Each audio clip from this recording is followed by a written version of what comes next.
Now, Dave, I mentioned before about how apparently, I think it's an Americanism, that today is stay out of the sun day, which is pretty difficult, really.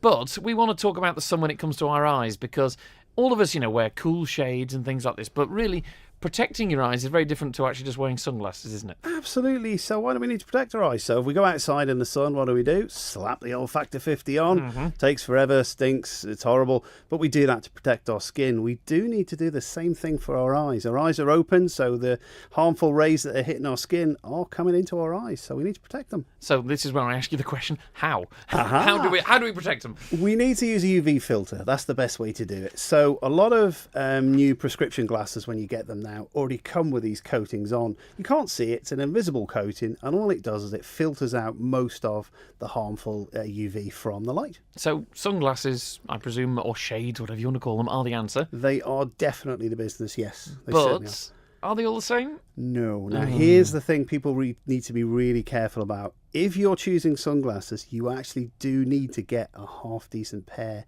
Now, you need to be looking for a CE mark on there. And you also need to be looking for a British standard mark. And what that tells us is those glasses have been made to a standard where they will actually protect our eyes. You've got to avoid the €2 specials when you're on your jollies. Doesn't matter what labels they've got on them, saying they're CE or BS approved. They're all Calvin Klein anyway, or other well-known designers. Avoid those. They're not going to protect your eyes. The problem is, just because it has a dark lens on it does not mean it's going to protect your eyes. Oh, interesting. So let's go the other side of the coin then. If we're not going to pick up, your €2 one that some street sellers sold you, do they all have to be expensive? They don't, because the thing is, £100 pair of sunglasses will protect your eyes as good as a £10 pair. Now, I did a quick experiment. I basically went onto the internet and I looked at a well-known chemist chain who happened to be on the island as well, and I found a pair on there that were fully spec'd up to protect your eyes for £10. So you don't need to spend a lot of money on them. And before we talk about some top tips you might have for that, I mean, what are the dangers for people who are wearing their €2 specials and things like this? Why should they change over to the sort of possibly anything from 10 to 100 quid sunglasses? Well, you see, here's the problem. So if we wear dark glasses and it's just glass that's dark in colour, what happens is our pupils open wider to let more light in.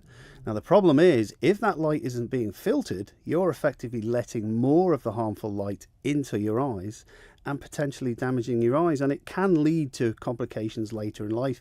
They think predominantly cataracts, it can, accelerate those for later on in life. So dark glass, not going to do any good for you. Now, I feel I almost should have a jingle here for you. What are Dave's top tips when it comes to sunglasses? Yeah. Okay, yeah, so what you've got to do is remember, even on dull days, the sun is still there. Behind the clouds, admittedly, we are still getting the UV rays coming through, so it is still a good idea to wear your sunglasses. So everyone who takes the mick out of me for driving on dull days with my sunglasses on, I'm in the right. Yeah, remember as well, you can get different shades. The shade is just choice. It's how dark or light you want things. The protection is still there, it's just you choose the colour.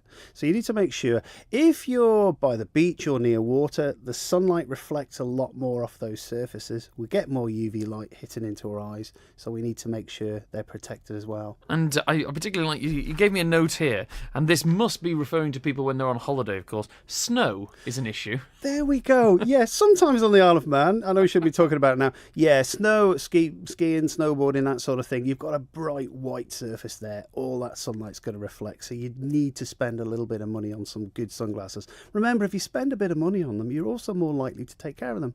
That's a very good point. I've got my pair I spent a lot of money on honeymoon, and 5 years later they're still going. There you go. Now let's talk about events up at Manx Blind Welfare, and I know for well that you guys are in conjunction with the RNIB as well. So what's coming up? Indeed, so we've got a few things coming up. We've got a jazz night which is happening up at the Manx Blind Welfare on the 18th of July. We've got the Manx Swing Band coming up there, so pop along for that. It's only a £5 a ticket. Be a really good night.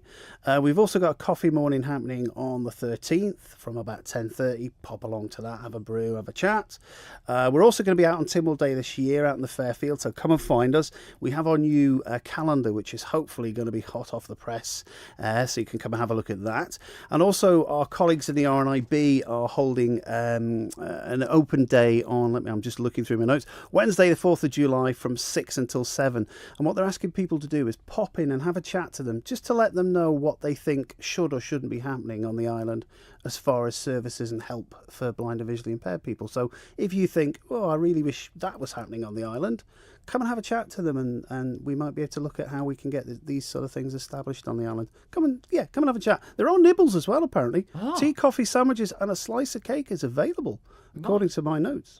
You got almost a wry smile there, as if to say, I will be testing that cake myself. I do like to take one for the team. Obviously standards need to be kept. If people want to find out more information, and although they can't get the cake online, of course, they can find the information at the usual details of getting in touch online and phone and things like this. I think you should get cake online. But anyway, That aside, you can get us on all the W's, mbws.org.im. You can pick up the phone and ring us on 674727, or you can come and see us in person up at the centre. By the way, we still have our charity shop in the street in town as well. If you like, you can pop in and have a chat to the guys in there, and they'll point you in the right direction.